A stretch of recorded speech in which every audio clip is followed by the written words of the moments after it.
on the side of the nail. This patient's had this for several weeks, and he's had ingronails on and off on most of his toes, according to the patient, but the big toenails are the worst. This one's been infected, and he and his mom actually tried to cut it out themselves without success, right, Dr. Mom? Yes, I usually have success, but this was tough one. This is a tough one, but like I was telling them, once you get an ingrown nail, it's always gonna grow in, and it's always gonna be a problem. It doesn't matter how good you think you are at taking these out. If you don't remove the side of the nail permanently, it grows back. So what I'm doing right now is putting a tourniquet on.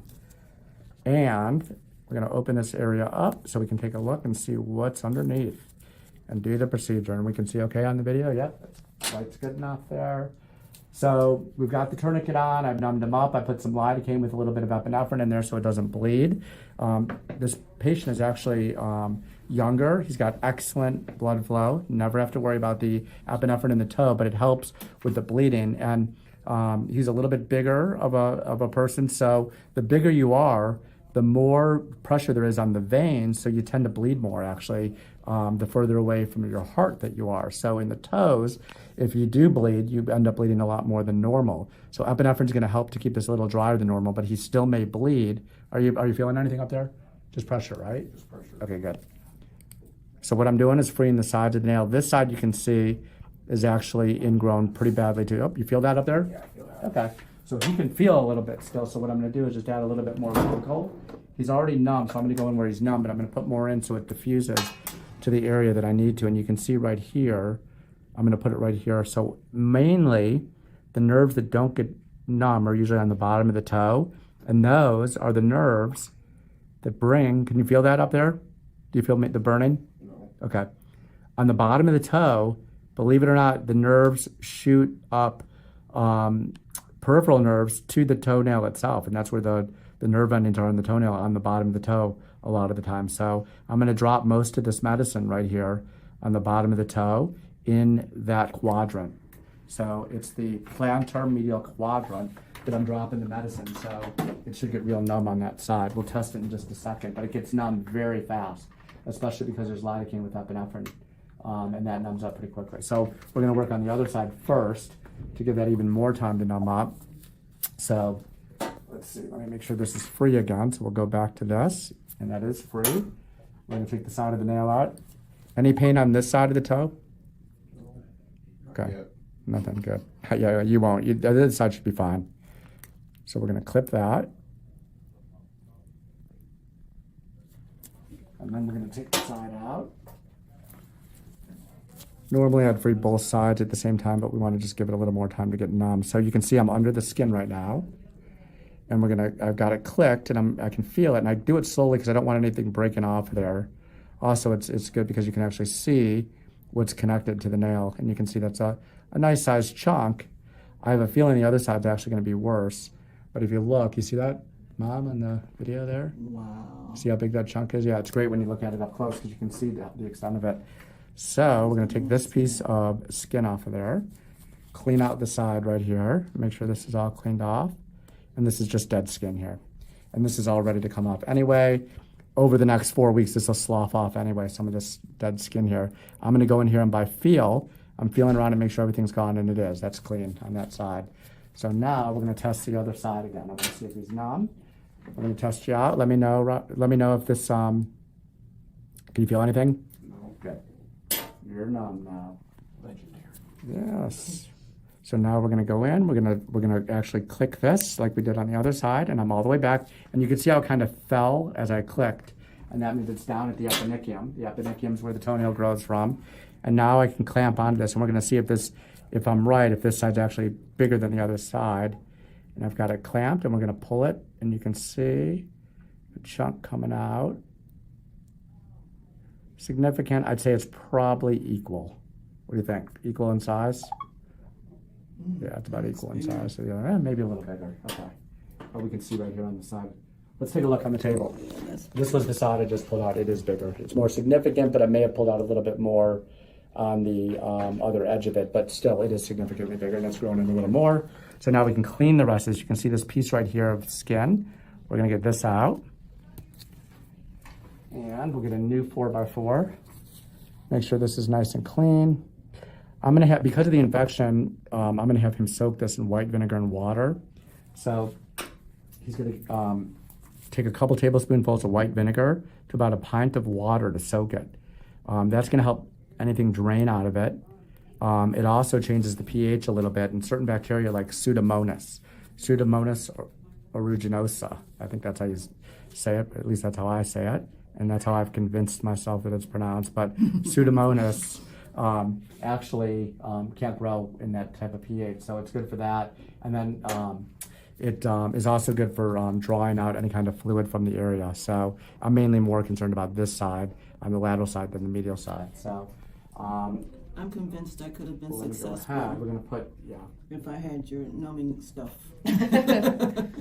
Now we're gonna go ahead and we're gonna kill the matrix. So let's start with over on this side here. Okay. So we're burning the matrix. That's the origin. Yep, this is where it was right here. And this we do usually 3 10-second sticks, or sometimes a little bit less. Some people are more sensitive to the chemical, but we like to just say 10-second sticks to be consistent with it. We do it 3 times.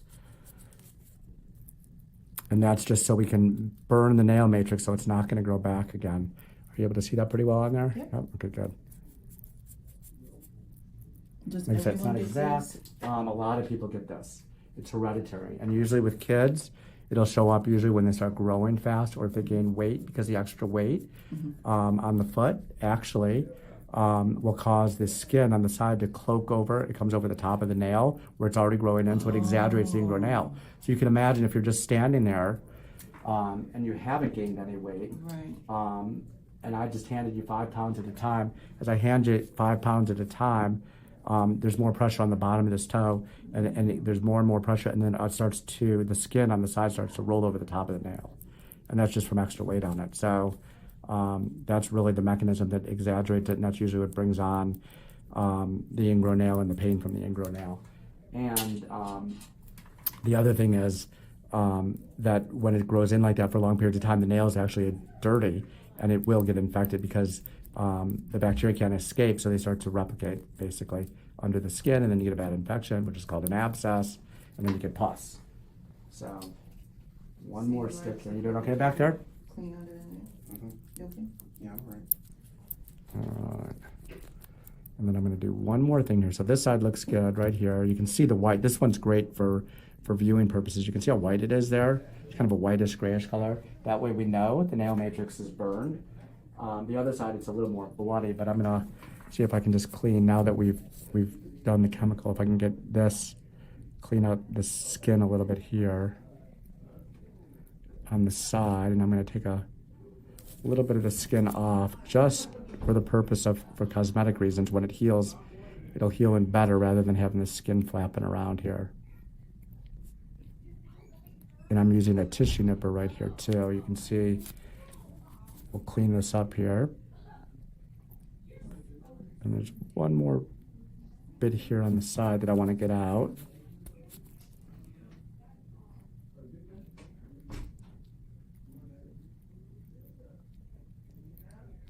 The easiest way to do this, I'm actually creating some tension, some skin tension right here on the side. And then I'm doing this by feel too as I nip this. This is kind of the same thing they do at a pedicure place where they clean the cuticle area. And you can see I'm just cleaning the side of the toe. That looks a lot better right there. Yes. And then when it heals in, that actually is going to fill back in with tissue, but it's going to, it'll look like a normal toe afterwards too. This actually will help it heal quicker too, because you won't have dead skin getting in the way of the healing. When a wound heals, this will form a little granulation tissue, and then the wound, which is the side of this toenail area, will contract towards the toe like that, close in. This is what it's going to look like. It'll look like this when it's all healed. So it'll look like a perfectly rectangular toenail when it's done. So that looks better. And now we're going to rinse it with a little bit of vinegar. We're going to flush it actually. That neutralizes the chemical. We're going to put it this way. It kind of neutralizes it and cleans it out a little. I'm just going to wipe that out of there. Looks good. And now we can wrap it up. And we'll make it nice and thick here so it doesn't bleed through. Let's see, let me grab this leading edge here and I'll unwrap it. And you can see, even when I unwrap it, sometimes we'll get hyperemia. Hyperemia is when the body says, hey, there's no more tourniquet on there. We need to rush blood there and get more oxygen into the tissue. And you can see it as it starts to bleed. That's the hyperemia effect. You see it bleeding? So I'm going to cover it now before it gets too bad. And we will put this on top. Actually, you know what? Let me do this. Before I do that, we're going to put the Silvadine. We're going to lump this on here. There's already betadine around there, but I want to get a big lump of this Silvadine so it doesn't stick, because he is going to bleed quite a bit here. And this is going to be a little bloody here. Let's get this before it bleeds on the floor. And we're putting a bloody mess there. I said that with an English accent for all my English fans out there. It's a bloody mess. It's a bloody mess of blood.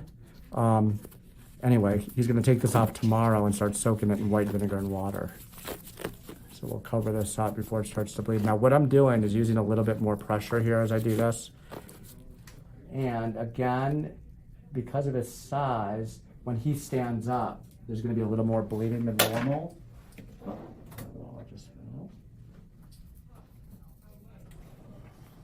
Good. Because there's going to be more bleeding than normal, we're going to put even more gauze around this, so he's going to have a real thick bandage. Will my foot be able to fit into my shoe? No, we're going to give you a paper shoe to wear. It's very stylish.